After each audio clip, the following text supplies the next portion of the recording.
आजकल किसी के साथ रिश्ते में आ जाना एक आम बात हो गई है, और उससे भी ज्यादा आम बात यह है कि एक साथ दो रिश्तों को चलाना, यानी कि एक जायज और एक नाजायज। और जब ऐसी सिचुएशंस होती है तो अंजाम कभी कभी इतना बुरा होता है कि उसकी कल्पना भी नहीं की जा सकती। आज की केस फाइल कुछ इसी प्लॉट के इर्द गिर्द घूमती है। आइए डिटेल में सब कुछ बताते हैं। दोस्तों, ये केस फाइल है मध्य प्रदेश के राजगढ़ जिले के नगर बियावरा की, जब 10 सितंबर 2024 को दोपहर के करीब 3:45 पर देहात पुलिस स्टेशन के बाहर नीले रंग की एक कार आकर रुकती है, जिसकी हालत देखकर ऐसा लग रहा होता है जैसे मानो कोई खतरनाक एक्सीडेंट हुआ हो। तभी इसमें से ड्राइवर सीट पर बैठा करण सिंह ठाकुर नाम का एक शख्स बाहर निकलता है, और इसी कार में से एक लड़की भी निकलती है जिसका नाम था पल्लवी सोलंकी। ये दोनों लव रिलेशन में थे। इन दोनों के चेहरे पर डर के बादल छाए हुए थे। घबराते हुए ये दोनों जल्दी से पुलिस स्टेशन के अंदर दाखिल होते हैं और थाने के सबसे बड़े ऑफिसर से मिलकर एक ऐसा खुलासा करते हैं जिसे सुनकर हर कोई हैरान रह जाता है। पल्लवी और करण बताते हैं कि कुछ देर पहले हम दोनों हाईवे बाईपास से जा रहे थे, पर तभी इनके सामने एक फुल स्पीड में बाइक आ गई, जिसे देखकर करण कंट्रोल खो बैठा और इनकी कार बाइक से टकरा गई। कार के टकराते ही बाइक पर सवार आदमी जमीन पर गिर गया और ये दोनों उसकी मदद करने के बजाय वहां से भाग निकले, क्योंकि इन्हें डर था कि कहीं वहां मौजूद लोग इनके साथ हाथापाई ना करते। लेकिन इन्हें कानून अपने हाथ में नहीं लेना था, इसलिए अब इन्होंने खुद आकर थाने में अपनी गलती एक्सेप्ट कर ली। पल्लवी अपने बैकग्राउंड के बारे में रिवील करते हुए बताती है कि वो एक पुलिस कांस्टेबल है और इनकी ड्यूटी राजगढ़ के पचोरे थाने में लगी हुई है। कांस्टेबल होने की वजह से पल्लवी को सभी रूल्स एंड रेगुलेशंस की अच्छे से जानकारी थी, इसलिए इन्होंने भागने के बजाय थाने में आकर सरेंडर कर दिया। जब पुलिस ने बाइक सवार के बारे में जानकारी निकाली तो पता चला कि पल्लवी और करण ने ब्यावरा के सब इंस्पेक्टर दीपांकर गौतम को हिट किया था। दीपांकर ब्यावरा में अपने नगर में रहते थे। इन्हें एक रिस्पांसिबल और डिसिप्लिन सब इंस्पेक्टर माना जाता था। हर रोज की तरह 10 सितंबर को भी सुबह के वक्त ये अपनी ड्यूटी के लिए निकल जाते हैं और दोपहर के लगभग 3:10 पे ये फंडा मार्केट से अपनी बाइक से गुजर रहे थे। जैसे ही ये पेट्रोल पंप के पास पहुंचे तो पीछे से तेज रफ्तार में कार आ गई, जो पल्लवी की ही थी, और बस यहीं पर कार और बाइक के बीच एक्सीडेंट हो जाता है। ये पूरी घटना पेट्रोल पंप पर लगे सीसीटीवी कैमरे भी रिकॉर्ड कर लेते हैं, जो आगे जाकर एक बड़े सबूत की तरह काम आने वाले थे। पल्लवी और करण तो दीपांकर को मरने के लिए छोड़ गए थे, पर वहां मौजूद लोगों ने जल्दी से दीपांकर को उठाया और उन्हें पास के ही सिविल हॉस्पिटल में लेकर पहुंच गए, पर हालत काफी क्रिटिकल थी, इसलिए इनको भोपाल रेफर कर दिया गया। लोगों ने ये खबर ब्यावरा पुलिस स्टेशन तक भी पहुंचा दी थी। जी हाँ, ये वही थाना था जिसमें पल्लवी और करण पहुंचे थे और अपना गुनाह कबूल कर लिया। इसी थाने में दीपांकर के साथी दोस्त सुभाष द्विवेदी भी मौजूद थे। दीपांकर के एक्सीडेंट से लेकर पल्लवी और करण के जुर्म कबूल करने तक की पूरी घटना इन्हीं के सामने हुई थी। खैर, पुलिस दीपांकर को लेकर भोपाल की तरफ रवाना होती है, पर बीच रास्ते में ही दीपांकर अपनी आखिरी सांस लेते हैं और इस दुनिया से रुखसत हो जाते हैं। अब क्योंकि ये मामला अननेचुरल डेथ का था, इसलिए पुलिस दीपांकर की बॉडी को Chirayu medical college and hospital में पोस्टमार्टम के लिए भेज देती है और फिर पुलिस ऑफिसर्स दीपांकर की फैमिली को भी कॉल करके पूरी घटना की इंफॉर्मेशन देते हैं। दीपांकर मध्य प्रदेश के शिवपुरी जिले के करेरा से बिलोंग करते थे और यहीं पर इनका परिवार रहता था। दीपांकर अपने 4 भाई बहनों में सबसे छोटे थे। दीपांकर की फैमिली में हर कोई पढ़ा लिखा और वेल मैनर था और बड़े भाई जीएसटी कमिश्नर थे, तो वही एक भाई और बहन सरकारी टीचर थे। दीपांकर भी कुछ बड़ा करना चाहते थे, इसलिए इन्होंने सरकारी नौकरी की तैयारी की और 2012 में ये सब इंस्पेक्टर बन गए और फिर साल 2021 में दीपांकर शादी के बंधन में बंध गए। ये दीपांकर की लव मैरिज थी इनकी पत्नी का नाम है पूनम पुरोहित, जो कि सरकारी टीचर है। दोनों काम के सिलसिले में अक्सर अलग अलग ही रहते थे और घटना के समय भी पूनम अपने ससुराल में थी। जबकि दीपांकर ब्यावरा में परिवार को इन्फॉर्म करने के बाद पुलिस इस केस को काफी सीरियसली लेती है और एक सब इंस्पेक्टर के एक्सीडेंट और फिर मौत के चलते पल्लवी और करण को हिरासत में ले लिया जाता है।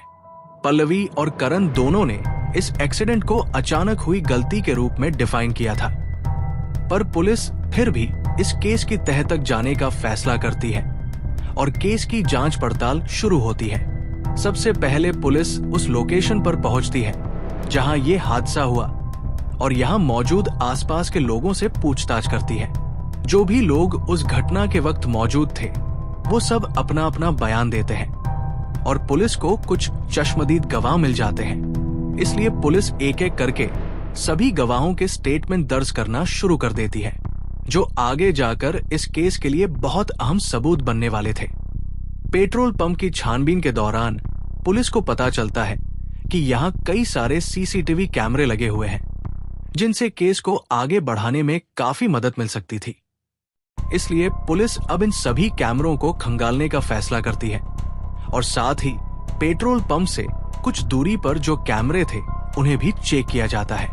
इधर पुलिस अपनी जांच पड़ताल में जुटी रहती है। वहीं दूसरी तरफ दीपांकर की खबर सुनकर पूरा परिवार ब्यावरा आ जाता है।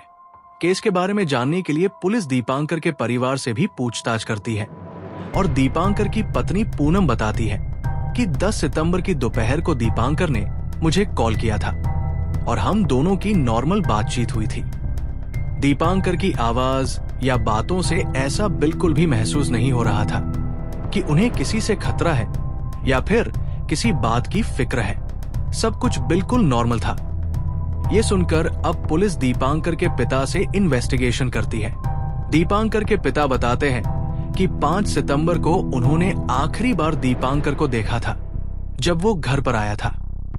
अक्सर दीपांकर परिवार से मिलने के लिए घर आता रहता था और इसी तरह 5 सितंबर को भी आया था। उस रात दीपांकर ने अपने पिता के साथ अच्छे से बात की। दीपांकर के बर्ताव से पिता को भी जरा सा एहसास नहीं हुआ कि दीपांकर को किसी तरह की कोई भी परेशानी है। इसके बाद दीपांकर 6 सितंबर को ब्यावरा वापस आ गया, यानी परिवार को भी दीपांकर के बारे में कोई खास जानकारी नहीं थी। इसी पूछताछ के बीच सुभाष द्विवेदी, जो कि खुद एक ऑफिसर थे और दीपांकर के अच्छे दोस्त माने जाते थे, वो इन्वेस्टिगेशन टीम के सामने आकर एक बयान देते हैं जिसमें सुभाष बताते हैं कि 10 सितंबर के दोपहर को दीपांकर ने उन्हें कॉल किया था और कहा था कि जितना जल्दी हो सके देहात पुलिस स्टेशन पहुंच जाओ, क्योंकि मुझे कंप्लेंट लिखवानी है, मेरी जान खतरे में है। इससे पहले कि दीपांकर खुद देहात पुलिस स्टेशन कंप्लेंट लिखवाने जा पाते, उससे पहले ही कार आकर इन्हें टक्कर मार देती है और ये कंप्लेंट किसके खिलाफ लिखवानी थी, ये सिर्फ एक राज बनकर रह जाता है। ये सब जानने के बाद इन्वेस्टिगेशन टीम का शक कहीं ना कहीं पुलिस कांस्टेबल पल्लवी सोलंकी और करण पर जाता है। लेकिन अगर ये दोनों सच में साजिश के मास्टरमाइंड थे, तो फिर इन्होंने क्यों पुलिस स्टेशन आकर एक्सीडेंट की खबर दी? क्या ये एक्सीडेंट इत्तेफाक था या फिर सोची समझी साजिश? इस एक सवाल की गुत्थी पूरे केस का सच सामने ला सकती थी। इस सब का खुलासा करने के लिए पुलिस राजगढ़ डिस्ट्रिक्ट से मोटर ट्रांसपोर्ट ऑफिसर यानी कि एमटीओ की टीम को ब्यावरा बुलाती है ताकि एक्सीडेंट से जुड़े कुछ अहम सबूत हाथ लग सके। एमटीओ टीम थाने के बाहर खड़ी पल्लवी की कार चेक करना शुरू करती है और साथ ही दीपांकर की टूटी फूटी बाइक का भी मुआयना किया जाता है। ज्यादातर एक्सीडेंट तभी होते हैं जब या तो व्हीकल्स में कोई ज्यादा बड़ी खराबी आ गई हो या फिर ब्रेक्स फेल हो गए हो। और जब एमटीओ टीम पल्लवी की कार और दीपांकर की गाड़ी को चेक करती है तो दोनों व्हीकल्स एकदम सही होते हैं। ना तो इनमें ब्रेक्स फेल थे और ना ही कोई दूसरी खराबी थी। दीपांकर को तो खैर गाड़ी को रोकने का टाइम ही नहीं मिला, लेकिन पल्लवी ने कार के ब्रेक्स क्यों नहीं लगाए? क्योंकि कार तो पीछे से आ रही थी ना। अगर करण और पल्लवी अचानक सामने आई बाइक को देख चुके थे तो फिर उन्होंने जल्दी से ब्रेक क्यों नहीं लगाए? ये एक सवाल पल्लवी और करण के खिलाफ शक पैदा कर रहा था। इसी सिलसिले में पेट्रोल पंप के बाहर लगे कैमरों को खंगाला गया और चश्मदीद गवाहों से पूछताछ की गई तो पता चला कि कार की स्पीड तकरीबन 100 से 120 किलोमीटर पर थी। फुटेज में साफ नजर आता है कि किस स्पीड से पल्लवी की कार दीपांकर की बाइक से टकराई थी। इस पूरी फुटेज को देखकर ऐसा लग रहा था कि मानो करण ने जानबूझकर बाइक को टक्कर मारी हो, क्योंकि बाइक के पास इतनी जगह थी कि कार आसानी से निकल सकती थी। पर फिर भी इनकी कार जबरदस्ती दीपांकर की बाइक से टकरा गई। लेकिन ऐसा कोई सबूत नहीं था जो ये साबित कर सके कि ये एक्सीडेंट सोची समझी साजिश के तहत किया गया है। इसलिए अब पुलिस केस की तह तक जाने के लिए दीपांकर की कॉल डिटेल्स निकालना शुरू करती है, ताकि पता चल सके कि इनकी आखिरी पलों में किससे बातचीत हुई थी। जब सीडीआर निकाला जाता है तो एक ऐसा नाम सामने आता है जिससे केस का रुख पूरी तरह से बदल जाता है। पुलिस को पता चलता है कि सुभाष द्विवेदी से पहले दीपांकर ने पल्लवी सोलंकी से ही बात की थी और दीपांकर को मिलने के लिए भी बुलाया था। लेकिन क्यों दीपांकर और पल्लवी का आपस में क्या कनेक्शन था? करण का इस पूरे मामले में क्या रोल था? यही सवाल अब पुलिस को भी परेशान कर रहे थे। पुलिस को यह सब जानने के बाद इतना तो पता लग गया था कि सबके पीछे कहीं ना कहीं पल्लवी की साजिश छुपी हुई है। इसलिए पुलिस पल्लवी और करण से पूछताछ करने का फैसला करती है, क्योंकि दीपांकर के बाद अब यही दोनों थे जो पूरी कहानी बता सकते थे। पुलिस के पूछने पर पहले तो पल्लवी और करण दोनों कुछ भी नहीं बताते और पुलिस को घुमाने की कोशिश करते हैं, जबकि पल्लवी तो अपने ही बयान को बार बार बदलने लगती है। और जब पुलिस अपना सख्त लहजा इख्तियार करती है तो पल्लवी टूट जाती है और एक ऐसे सच का खुलासा करती है जिसे सुनकर हर कोई दंग रह जाता है। पल्लवी मध्य प्रदेश के धार डिस्ट्रिक्ट के कुक्षी टाउन से बिलोंग करती थी। परिवार ने पल्लवी को बड़े नाजों से पाला था और पल्लवी की पढ़ाई पर खास ध्यान दिया था। बचपन से ही पल्लवी को भी पढ़ने लिखने का बहुत शौक था। जब पल्लवी बड़ी हुई तो इसकी मुलाकात साल 2016 में कुक्षी टाउन के पास के ही एक लड़के से हुई जिसका नाम था करण। दोनों एक दूसरे को देखकर काफी ज्यादा अट्रैक्ट हुए और जल्द ही इनकी दोस्ती हो गई। अब क्योंकि दोनों पास के ही इलाकों में रहते थे, इसलिए अक्सर मिलना जुलना भी होता रहता था और दोनों को एक दूसरे के साथ बाहर रहना, घूमना, हंसना बोलना बहुत अच्छा लगता था। करण पेशे से एक ड्राइवर था और काम न होने पर फल वगैरह का ठेला भी लगा लिया करता था।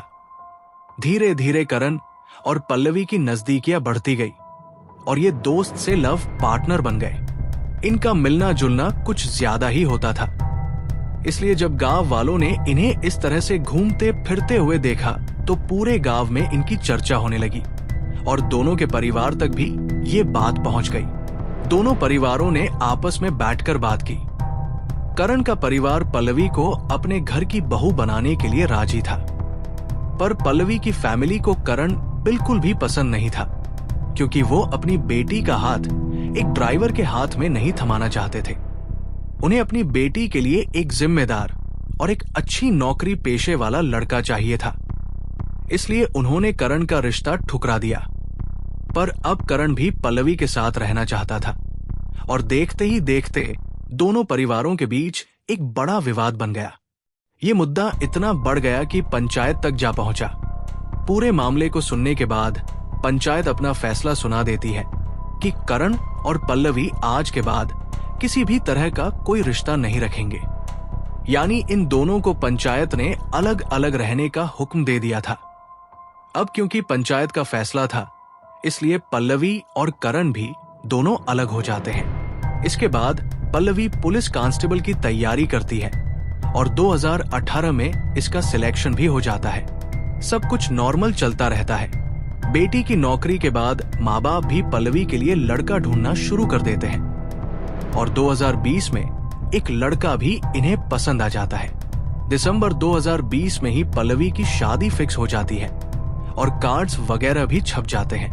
रस्मों के मुताबिक पल्लवी अपने परिवार के साथ 2 दिसंबर को सबसे पहला कार्ड मंदिर में रखने जाती है। मंदिर में पूजा अर्चना करने के बाद ये लोग अपने घर की तरफ निकल पड़ते हैं, पर तभी बीच रास्ते में इनके सामने एक बाइक आ जाती है जो कार का रास्ता रोक कर खड़ी रहती है, और इस पर सवार होता है पल्लवी का एक्स बॉयफ्रेंड करण, जिसे देखकर पल्लवी कार से बाहर निकलती है और करण हाथ में बंदूक थामे इसको शूट कर देता है, क्योंकि करण पल्लवी को किसी और का होता हुआ नहीं देख सकता था। पल्लवी को शूट करने के बाद ये खुद को भी गोली मार लेता है और दोनों को जल्दी से हॉस्पिटल ले जाया जाता है। जल्दी से इनका ट्रीटमेंट शुरू होता है और किस्मत से दोनों बच जाते हैं, और फिर करण के खिलाफ केस फाइल कर उसे जेल भेज दिया जाता है, जबकि पल्लवी वापस अपनी जॉब करने लगती है क्योंकि शादी टूट गई थी। इसी बीच इसकी मुलाकात होती है दीपांकर से। दीपांकर ब्यावरा थाने में पोस्टेड था, जबकि पल्लवी पचोरे थाने में, लेकिन फिर भी काम के सिलसिले में दोनों की मुलाकात हो जाती है, और ये सरसरी सी मुलाकात कब प्यार में बदल जाती है इन्हें खुद पता नहीं चलता। दोनों ही सरकारी क्वार्टर में अकेले रहते थे, इसलिए आराम से मिलना जुलना हो जाता था। दोनों का प्यार परवान चढ़ता जाता है, और इसी बीच करण बेल पर जेल से रिहा हो जाता है और किसी तरह पल्लवी का एड्रेस जानकर उससे मिलने चला जाता है। पल्लवी पहले तो इसे देखकर बहुत गुस्सा होती है, पर जब करण इसे अपने प्यार के बारे में बताता है और पल्लवी के नाम का अपने सीने पर टैटू बना हुआ दिखाता है, तो पल्लवी भी पिघल जाती है और दोनों लिव इन में रहने लगते हैं। जबकि पल्लवी दीपांकर से दूर होने लगती है, क्योंकि ये जान चुकी थी कि दीपांकर शादीशुदा है। फिर आता है 4 सितंबर का दिन, जब पचोरे में किसानों ने सोयाबीन के दामों में बढ़ोतरी को लेकर प्रदर्शन किया था, और यहीं पर दीपांकर की भी तैनाती थी। ये ड्यूटी खत्म करने के बाद पास के ही पल्लवी के क्वार्टर में उससे मिलने चला जाता है और दोनों बातचीत करने लगते हैं। पर तभी करण यहाँ आ जाता है और यहाँ पल्लवी के डबल लव का खुलासा होता है, जिसके बाद दीपांकर और करण में बहसबाजी होती है और दीपांकर यहाँ से चला जाता है। और गुस्से में दीपांकर पल्लवी के पिता को फोन कर करण के बारे में सब कुछ बता देता है। इस वक्त परिवार को पता चलता है कि उनकी बेटी करण के साथ रह रही है। इस बात से करण का गुस्सा दीपांकर पर और फूट पड़ा। अगले दिन पल्लवी दीपांकर से मिलने जाती है और उससे करण के बिहेवियर के लिए माफी मांगती है। पल्लवी अब करण के साथ रहना चाहती थी, क्योंकि दीपांकर शादीशुदा था और उसके साथ फ्यूचर नहीं था। इसलिए पल्लवी और करण दोनों दीपांकर को रास्ते से हटाने का फैसला करते हैं, पर मारने का नहीं, बल्कि प्यार से समझा बुझाकर उसे पल्लवी से दूर रहने के लिए कहते हैं, पर दीपांकर नहीं मानता। 10 सितंबर को भी करण और पल्लवी दोनों दीपांकर को मिलने बुलाते हैं, और यहाँ बातचीत के दौरान फिर से करण और दीपांकर के बीच लड़ाई हो जाती है और करण इसे मारने की धमकी देता है। पल्लवी के धोखा देने से दीपांकर काफी दुखी होता है और इन दोनों के पुलिस कंप्लेंट लिखवाने की धमकी देता है और सुभाष को फोन करके पूरी बात बताता है कि उसकी जान को खतरा है। इतने में करण स्पीड से कार लाकर इसकी बाइक को ठोक देता है और दोनों अचानक एक्सीडेंट का बहाना लगाकर पुलिस स्टेशन आ जाते हैं, जबकि ये इनकी सोची समझी साजिश थी ताकि दोनों आराम से साथ रह सकें। ये सब जानने के बाद पुलिस पल्लवी और करण को अरेस्ट कर लेती है और इन पर दीपांकर को मारने का मुकदमा चलाया जाता है, जिसका अंतिम फैसला आना अभी बाकी है। वेल दोस्तों, आपके हिसाब से इन दोनों को क्या सजा दी जानी चाहिए?